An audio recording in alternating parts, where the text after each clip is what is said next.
You don't want you to know nothing about that. Don't be like you, don't be like you. People hide their stuff. They don't want to know because they don't want to share. I was just messing with you. Don't mess with me. Hit him in the head. Always have something in the butt. But what do you do? Other than this, I mean, this coordinator and I do pay.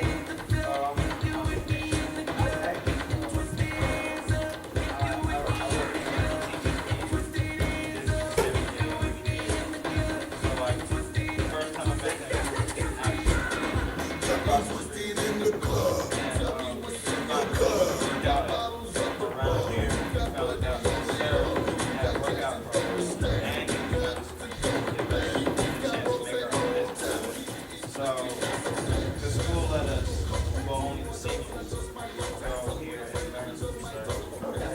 Okay.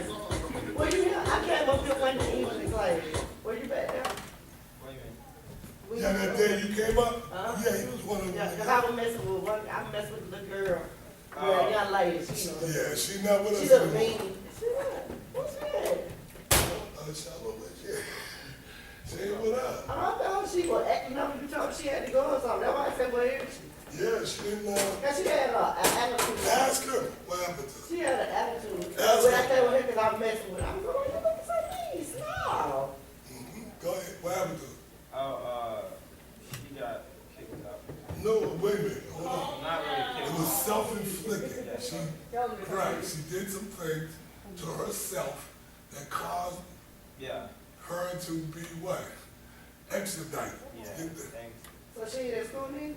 She's at school, I just haven't seen her. Like the No, last 2 days. you haven't seen her? I mean, but the time you seen her, how's the attitude these days? Oh, she's fine, it's just that, her and Jarrell kind of That's a broke it new, off. that's a new thing, huh? Yeah, kind of broke it off, so she's Depressed again. a little, yeah. Depressed.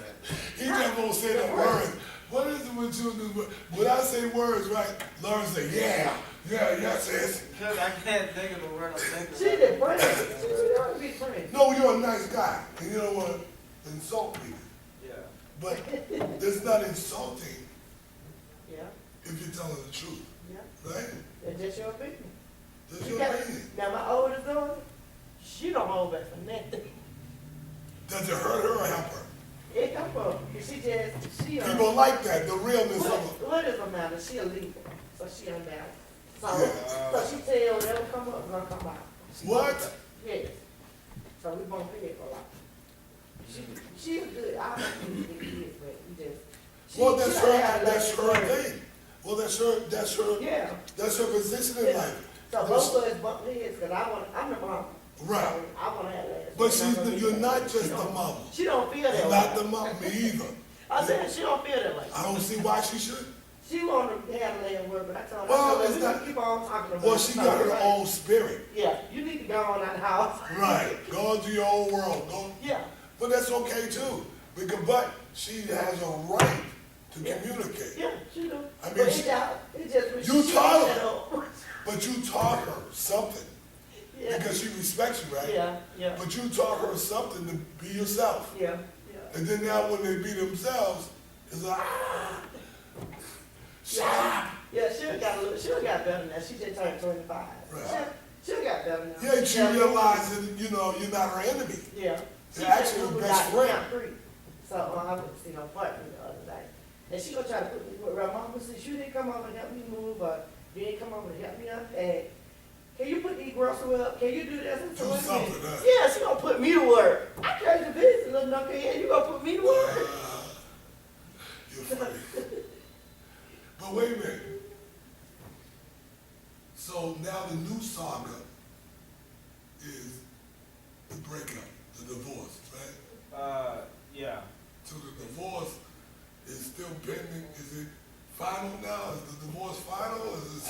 Me and Jarrell were talking about it back there, how TT had some trust issues and stuff like that. So Jarrell, I told him and TT that they weren't ready for a No. relationship. Because you have trust issues at 17, you're in trouble. Yeah. I mean, your It's life is like- downhill from there. You can't go nowhere because, you can't go to college because you go to college, you seen all the girls. Yeah. If you go to the movie, you're gonna be with another girl. You go have a coffee, you're gonna go meet another girl. Yeah, cause like every time she got to the shooting thing, I already know. I'm looking, he's excited now. Go ahead, you can tell her. So crazy, it's crazy.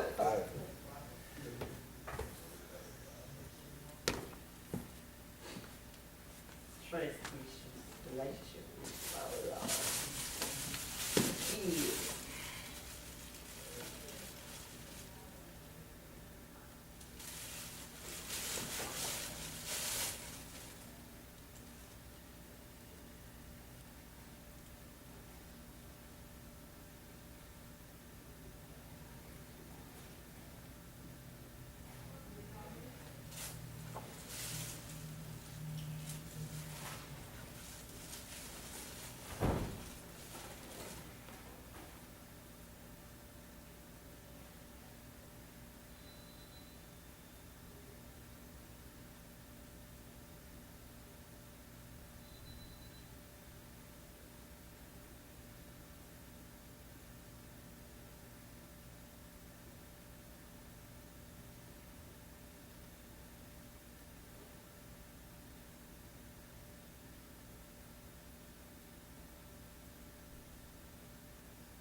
You seen the calendar? Ain't one of the Kennedys missing off the calendar? I didn't even look at it.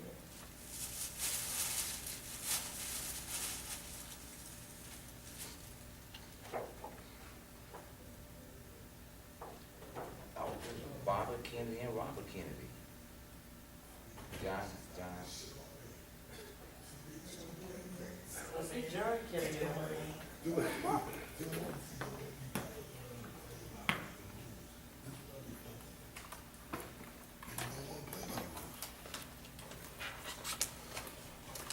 Let me ask Mark. Let me phone in my request, Mark. Order any requests? Yeah. What happened to Bobby Kennedy? When he one of the presidents? Oh, no. You answered that. You said it real quick. He ain't gonna think about it, I don't know. If this was cash cab, I'd have been in trouble. Yep.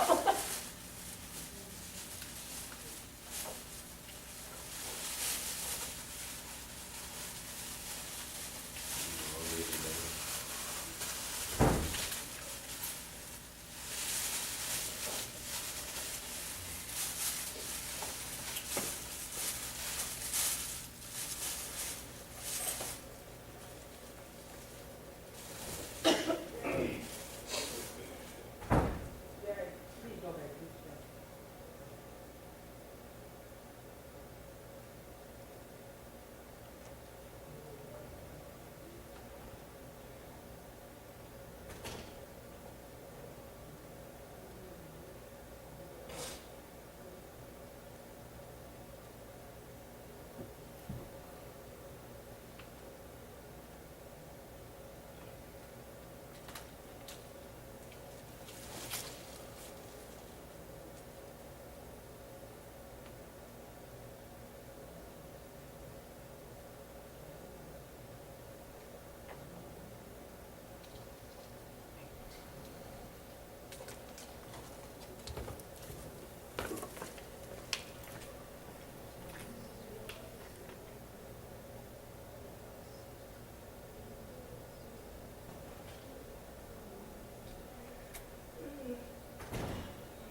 That could have been one of those, you ever throw one?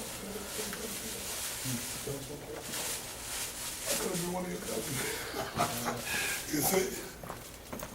Y'all have a seat, go and get you a bag.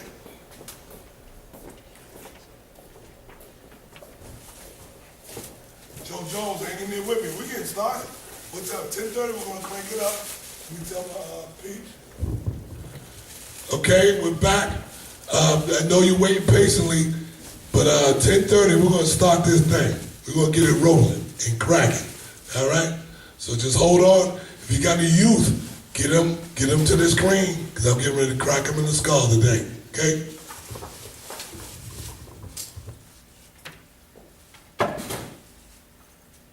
Y'all go ahead and turn your phones on silent or vibrate.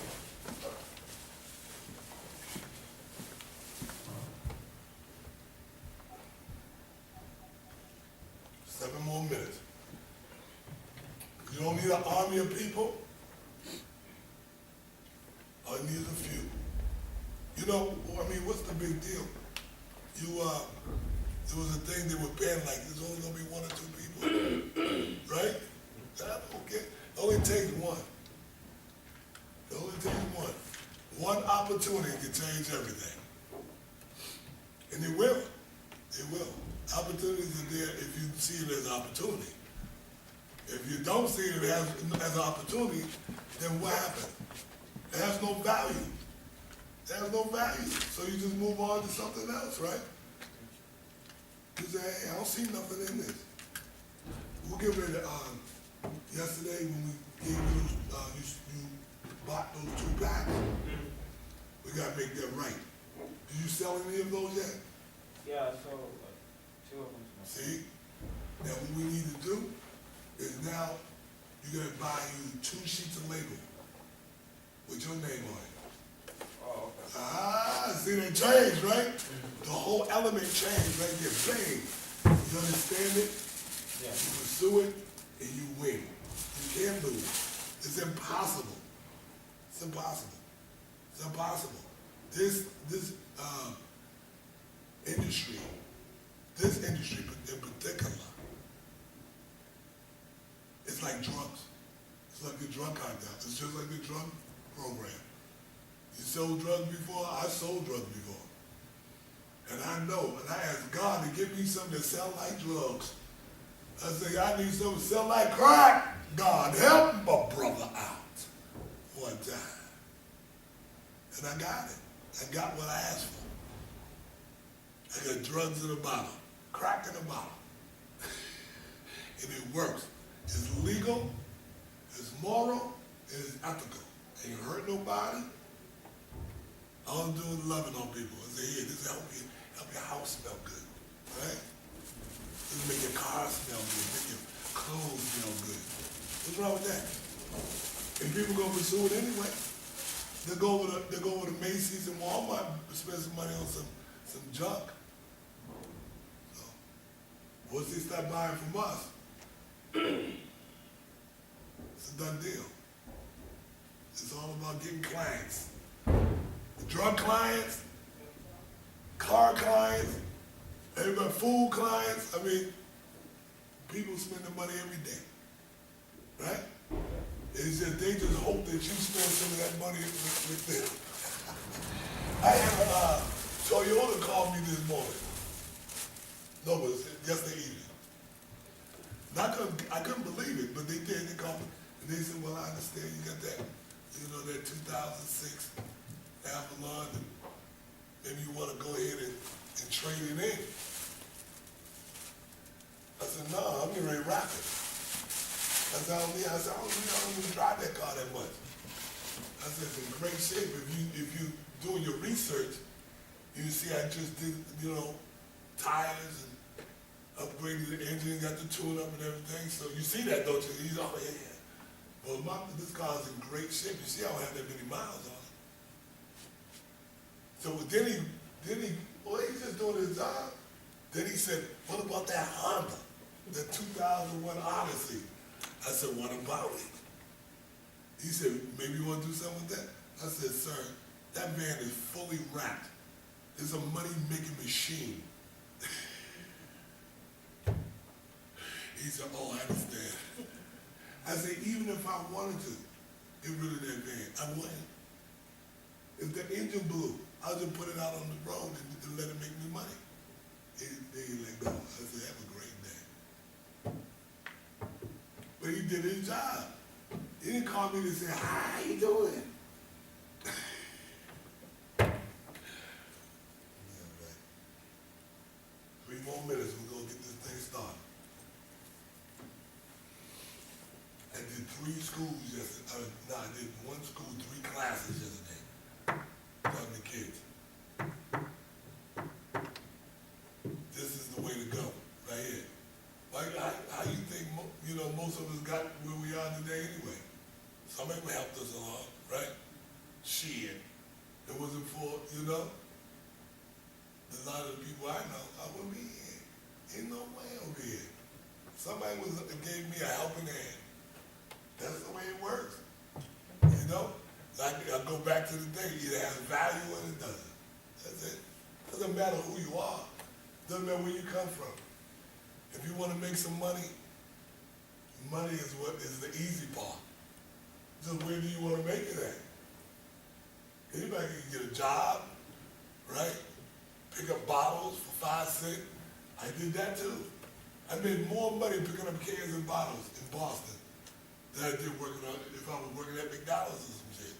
I was making some serious money. I was making $80, $90, $100 a day. Redeem it. No, I was just straight hustle at it, kid. It was an honest thing. The bottles and cans all lined up on the street, right? Somebody had to pick them up. I picked them up. I wasn't a panhandler, but I knew if I needed some money for a day, I wanted to get high, right? I needed some money. I didn't rob nobody. I was into that business. I said, but I got to have it. I got to get them hits. I got to get those hits. It's just the way it is, I ain't ashamed of it. I ain't proud of it either. It's just life chose me, I guess, huh? Say, you're the one, I want to use you. That's okay. Let's get used. Let's start the using process. That's what life does to you. It uses you, or it builds you up, or it knocks you down. If it knocks you down, get back up. Good morning. Good morning. All right. We started, and people out there that's on pay-per-view, welcome this morning. I want to first start off by thanking God for an opportunity to be able to do something like this, to bless other people, because that's what it all boils down to. It's about other people. And we were talking about it just a little while ago, that we didn't get here by ourselves. Somebody blessed us along the way, if we believe it or not, So, first thing I want to do, I want to thank God again, one more time. We good?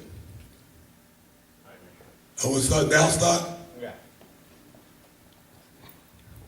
Seek ye first the kingdom of God and all his righteousness, and all these things should be added unto you.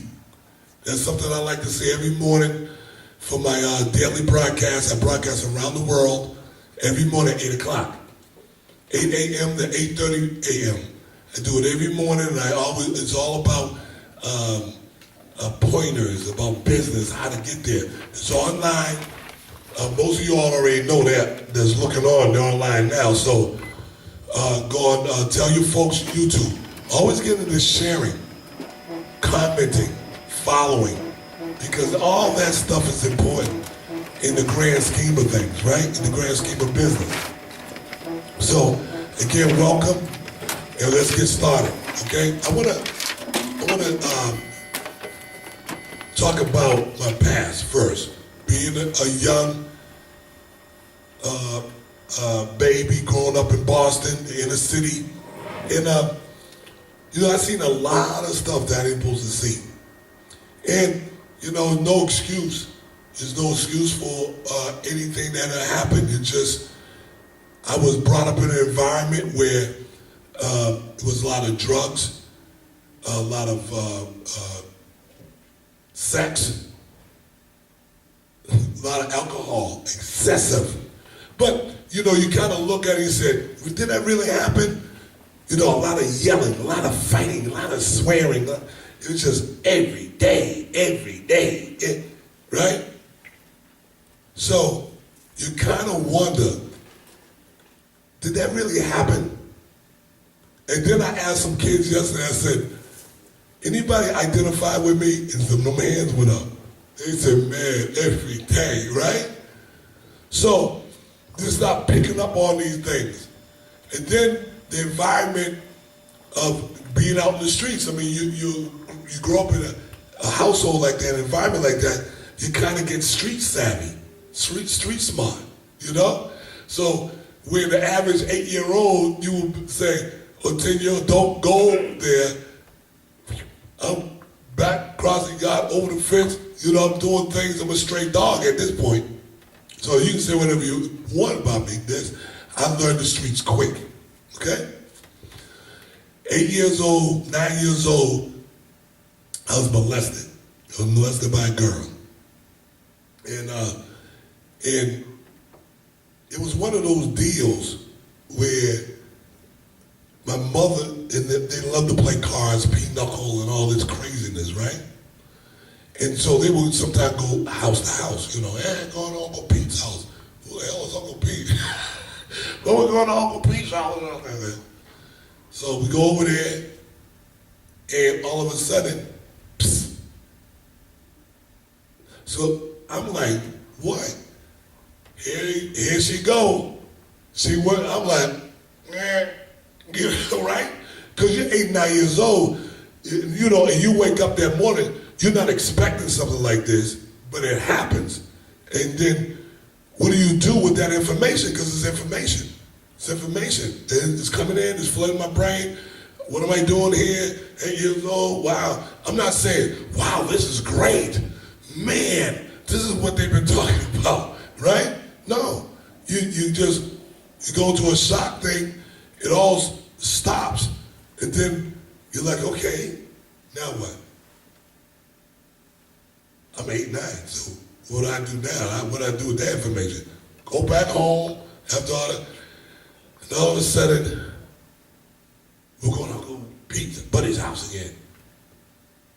So now, I don't even remember now, if at that point in my say, I don't want to go over there. Or did I say, let's go. My little friend's going to be over there. So I don't know really what I was thinking at that point. But after the second time, that was it. I was corrupted. I got all the little girls one time. It's just the way it is. I mean, your mind, my mind couldn't really analyze the whole process of really what's going on. And, you know, but people expect you to, you know, at 8, 9 years old to know better. But shit, when you have the person bring you into the lines, then what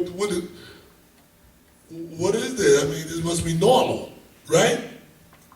Okay, get past that. Ain't no big thing. This goes on for a couple good years. But like I said, I was already full-blown sex addict at that point.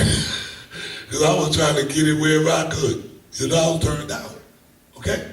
Now, but still a good boy. Gets around 10 years old. I met a couple of Jews. I said, okay. This is the candy man, right? Let's go in here and get some candy. I'm buying candy. Then all of a sudden, I asked these cats, can I sweep and keep your property clean for you? Because, you know, we kids, we open the gate, put the candy, throw the wrapper. We don't put the wrappers in our pocket, did you? Those times you throw it on the ground, you was outside, right? 8 years old, you open up a piece of candy, 9 years old, 10 years, you just throw the wrapper on the ground, right? But it gave an opportunity for me. Remember we talked about opportunity, right? I didn't know it was an opportunity, but I took it as an opportunity. You mind if I sweep your front? No. At that point, that was it. They liked me. Then they started to teach me about business. The first lesson was why? Because they paid me with candy. So they said, why are you eating your profits? What's profit? Right? I'm smart enough to say, what is that? What is profits? What is that? Well, it's the difference between what you bought something for and what you sold it for. Oh, that's profits. Right? So now the lessons begin. Talking about business, marketing. But I don't realize at this point, I'm young, so my mind, I'm catching it though. So I said, okay, penny candy. I'll sell the penny candy for 5 cents. Okay. So I'm selling. So my little Brainiac self says, say, it's gotta be a better way. Right? Because that's what business people do. They think about money and how to generate and create, and right, Michelle? So you always create and say, I know how to do it. I'll do this, right? So that's what the business mind did. I started to, because you're always working around business stuff, your mind automatically gets creative. So my mind says, what if I can get some of these kids? I'll sell it to them. If they buy 10 pieces or more, I'll give it to them for 3 cents. Then they can sell it for 5 cents, right? We got a little thing. It worked. I had my little crew, plenty of money every day, because you're dealing with change, right? Nickels and dimes, right? So I'm like, every day I would go to my Jew buddies, right? And cash those coins into dollars. So I learned to handle money at a young age, right? Because that's the essence of everything. Is everybody needs what? Money, right? So right around going through all this, I got molested again at 13. This time it was the so-called uncle, right? It was oral, but he wanted to go all the way. I'm like, get out of here. That's when my whole brain changed, because I said, nobody's protecting me here. This guy supposed to be some uncle. Man, but I shut it down. You hear me? That's when I knew I became a young man. I said, I know who I am. I am not gay. You know what I'm saying? I'm just saying, I love gay, a lot of my family gay. But I wasn't gay. I knew that. You know what I'm saying? I ain't having it. Okay? So, but it was still devastating. Now, who do I talk to at this point? Who do I say? Do I say, Mom, you gotta check Uncle Ruben, because Uncle Roman, he's got some sugar going on in his tank. He's kind of sputtering over here. But I couldn't talk to nobody, because I knew that the anger that was gonna come. You don't tell my mother something like that and think it's gonna be okay. You think it'll be silent. Well, we need to talk about it. It wasn't gonna be like that, baby. So I knew it was like that thing. I shut it down. I didn't really start talking about the molestation till like about 4 or 5 months ago. Then I started seeing these stories of how kids are getting taken out. I mean, that molestation is rampant in America. 1 out of 5 boys, 1 out of 6 boys, the CDC, get molested by the time they're 15. 1 out of 4, 1 out of 3 to 1 out of 4 girls are molested. That's way too much. That's way too many. So what did I do? I said, I started to protect all the other little kids in the family, right? I didn't know how. I did the best I could, right? I'm like, come on in there. You're not sitting around these people. Get your ass, get your butt in there, right? So I had to do it. I had to say, no, you here in the room, you stay with me, watch TV, do what you gotta do, because that's too dangerous out here. I already went through it. I said, you 8, 9, 7, 5. I already know what's gonna happen to you, because I was smarter than the average kid. I used my brain more than, I knew, because I knew my brothers. I was educated. I was going for the education piece. right? They were going for the criminal shit, right? So my mind was a little bit, I knew I was smarter than them, you see? So I had to outthink them too when we came to the little kids, get them out of harm's way, right? So that's a lot of pressure for a young dude, right? But it seemed to matter as I began to get older. That's when it seemed to matter. I said, okay, that protection mode and that, I said, now I'm gonna end up having children, the same, that protection mode is there. Ain't no way you're going over Auntie so-and-so or so-called Uncle so-and-so's house. No, because I know them little stinkers over there. And I know what's gonna happen when you get little nappy-headed kids together, right? And there's no real supervision. It just happens. It's a natural phenomenon, but it just does. So now, being a young dude going through those things and still had to make money. I had to take care of myself. But I knew that at the age of 13, I didn't even want no more money from my mother. I never asked her for another penny. She doesn't even kind of realize. I don't even think my mother even realized to this day I never asked her for nothing. Because when I asked her for a quarter one day and she said no, I said, I'll never care. You'll never tell me no again. I didn't care. I didn't care. And I made sure from that day forward that I don't ask nobody for nothing. I don't ask you for nothing. I don't need nothing. I was making way more money than my mother at 13 years old. She didn't know that. I wouldn't let nobody know. I was a pure D hustler. Now, a lot of people weren't built like me. It was the only deal that separated me from everybody else was those two brothers, them Jew brothers. Because where was I going to get that information in the hood? Where? I'm doing this. When I teach you, that's why I do this every Saturday too from 9 to 10. Because once you learn the intricate parts of how to take people's money legally, morally, and ethically, there's nothing like it.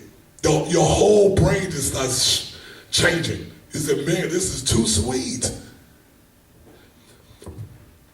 That's the only thing that saved me. That's the only thing that got me to a point where I knew I could make money in any environment. It don't matter.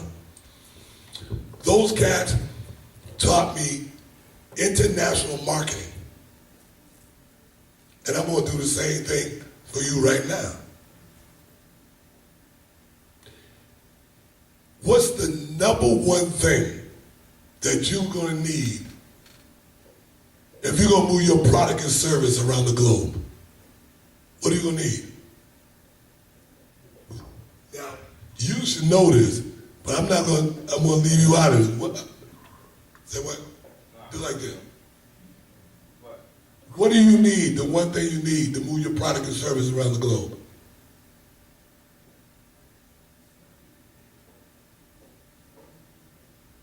I'm listening.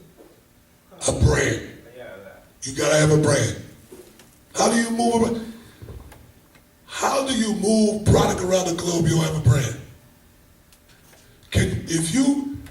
How do you move your product, your fish? You do fish fries. You can't brand, you ain't branding it. You can't brand fried fish unless what? The packaging. When you wrapped it up for the customer at the event, and it said the name, what is it? Gifted hands? Capable hands. Sounds close, right? So you branded me. See, I knew it was something. Capable hands.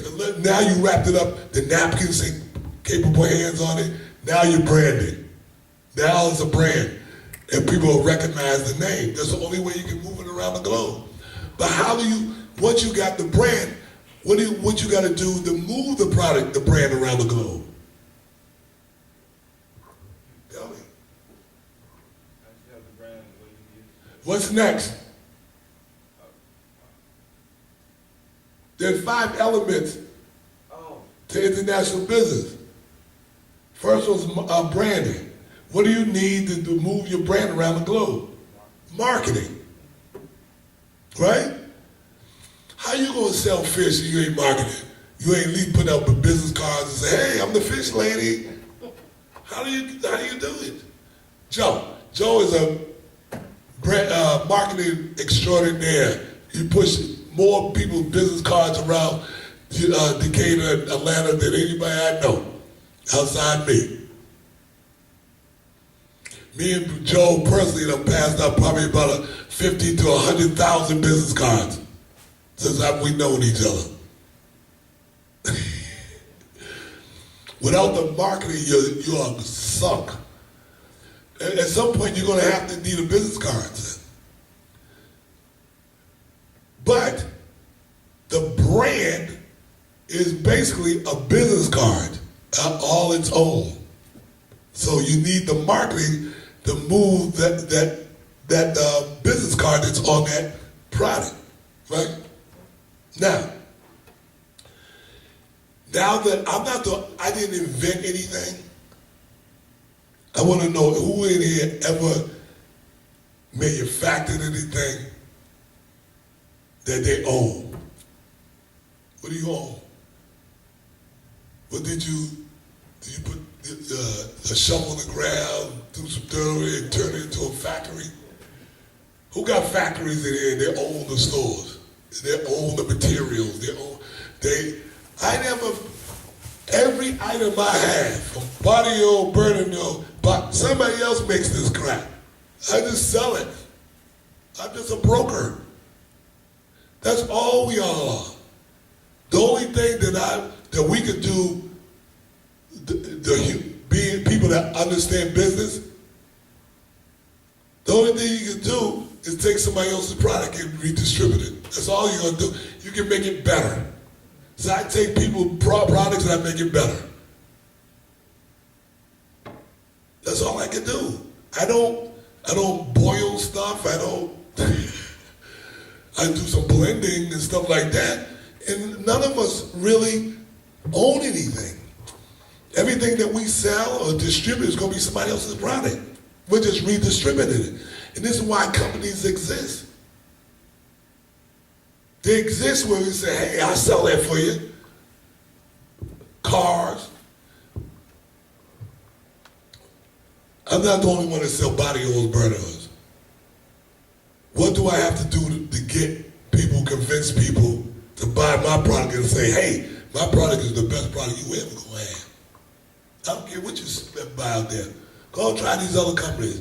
Because we got the #1 oil, baby. You can't touch it. I can't be the #1 oil in all the world, can I? Somebody else must got something a little better than mine. But my job is to convince you, I got the joint. You got to have mine. If you don't do mine, you ain't in the oil business. You might as well get on out of it. You don't even want it. You don't even. So what do I have to do to convince them to buy mine over somebody else? I have to use psychology. I learned this when I was 10 and 11 years old. The 5 elements of international business.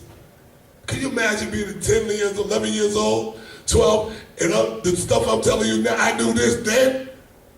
I was a little boy? That's crazy. Not many people on the planet ever get that kind of information that early in life.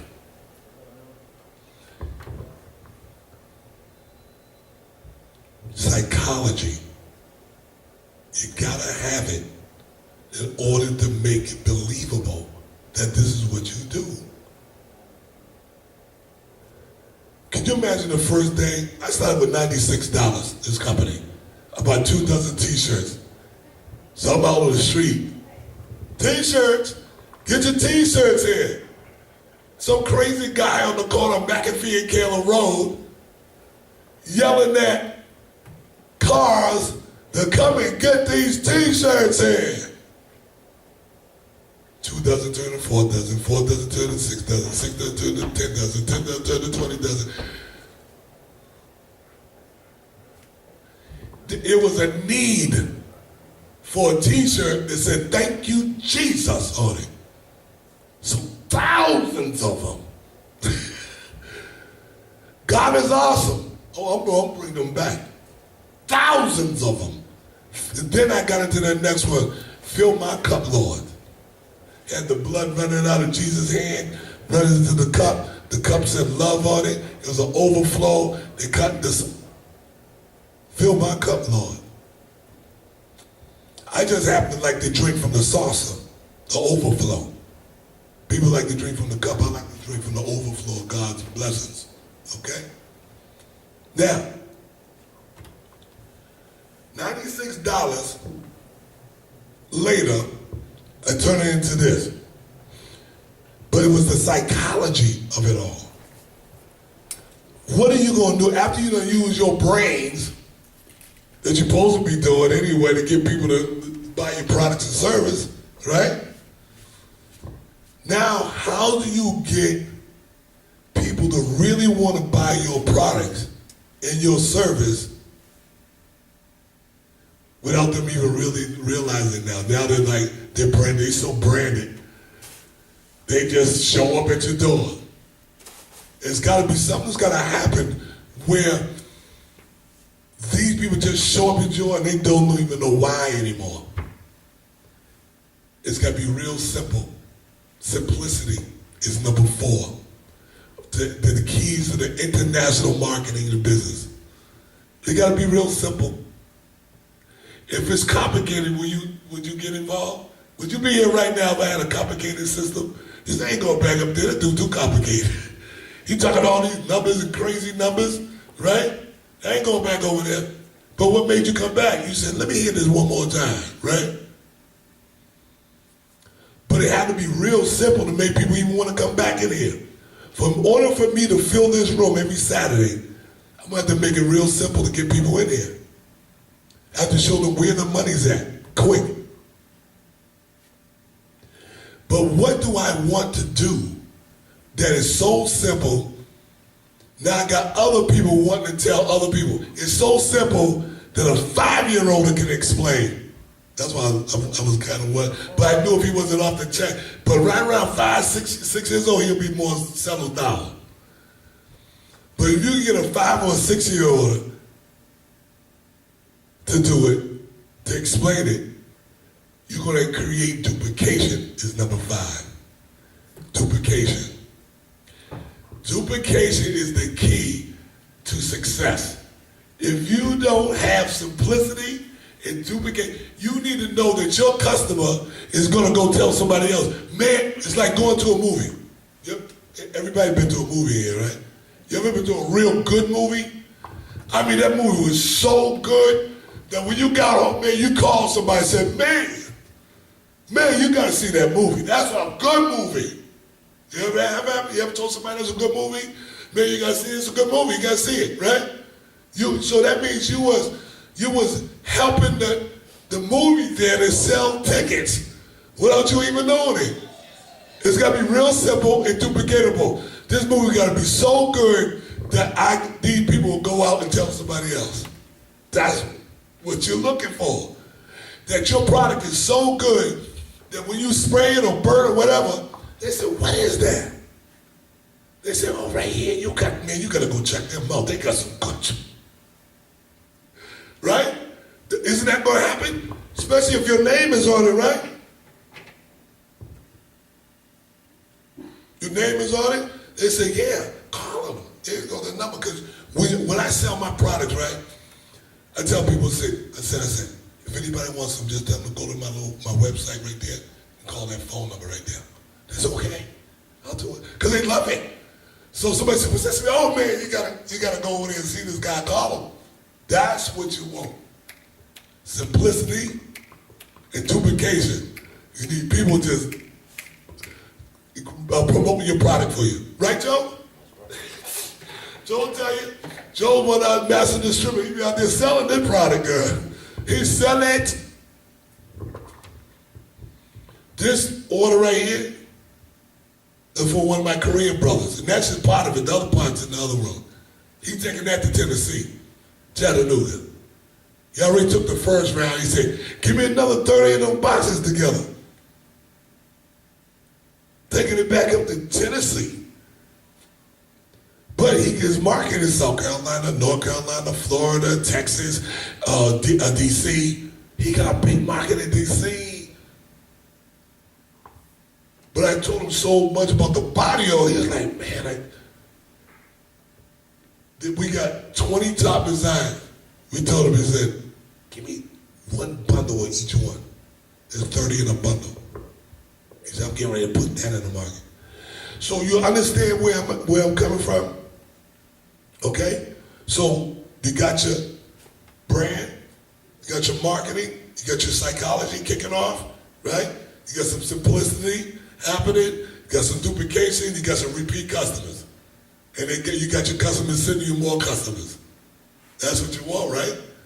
Listen, I used to be in the drug game. Who drug dealer would want more customers? And usually if the stuff was good, they're gonna say, man, they got the best stuff over there. Bradley Street, you know? Second floor. Heard you got the bomb. But that's the same thing I wanted with this. You see? But you want it to be legal, moral, and ethical. You want to make sure that nobody's going to jail today, or tomorrow, or the next day. Right? So we got that out of the way. We're cool with that. This is what I want. I'm going to lead into the money next. Because everybody want to know about the money, right? I'm going to make the money. If somebody kept saying, man, making money is easy and all that, I'm like, hurry up, tell me. I want to know how you do it. How you do it. But don't you want to know? How can you make $1,000 a week and up selling oils? Don't you want to know something like that? And know that was happening, it was really happening to you. Because we're going to get there. I'm going to get there right now. But you got to be educated. Anybody heard that before? I want to talk about that for a second. Let's talk about education. And prove to you, beyond a shadow of a doubt, that education is supreme. It's number one in the land. Let's get there. If somebody was going to be a doctor, they go to school to get educated. But then what do they have to do while they're doing it? Practice. That's why they call it practice, right? You're a doctor, you're going to have to cut open some worms and cut open some frogs and cut open some people, right? They got to practice. They can't just get out of school and say, guess what? I'm a brain surgeon now. I'm going to cut open me some skulls today. You think they're just going to go in there and just cut the skull open because they learned all this information? No, they're going to have to crack a couple of skulls, right? They get up in it, get in there, and they learn how to operate. This is the frontal lobe, and this is the memory part of the brain. They got to get in there and practice how to, then they say it again. This is the frontal lobe, and they got to practice, right? If you're going to be a lawyer, do you just study and then go right into the courtroom? Or do you what? Practice. Athlete. You want to be a pure athlete? You want to be a pro athlete? Well, you think they're just going to recruit you? Because you say, hey, I'm going to be the number one. I'm going to be Michael Jordan. So you walk in there, you ain't never shot a ball in your life. But you say, I'm going to be the next Michael Jordan. But you ain't even practiced yet. There's a fundamental problem with America when it comes to business. These kids go into the schools, they go to learn business, but they don't practice. Because I go speak at marketing, the school department, I go speak at the school, but I speak to the marketing kids and the business kids. I don't like dealing with the general public of the school because they're not there. But if I go into the business department, Their mind is already clicking, right? They're ready to make money, right? But they're not practicing. I asked all them kids, I said, who in here own their own company? Who in here selling stuff right now? So none of y'all are practicing? Let me give you some products. I'll show you something to practice with. You need to practice. I'll give you some products. And that's where we're going. Our children, they need to 1,000% change the curriculum in America. I'm shouting out to you, President Obama, that we come up with a system that every school have to have some economics in it. You can't just get out of school. You can't just get out of school. You got to know some economics. Take out the history and put in economics. That's one of the... I didn't learn much from black history anyway. Most kids ain't interested. How much do you know about black history, son? Very little. In most cases, it's a waste. I'm not saying it shouldn't be part of the curriculum. That's not what I'm saying. I said if I had to pick one over the other, which one would you pick for your child? The black history or business courses? Now, I'm asking you parents, I said, you all have a choice. It's a referendum. Is that how they call it? Referendum. You got to pick one. Black history or business grassroots economics? Pick one. How much are they really teaching our kids in black history anyway? How much you think they're really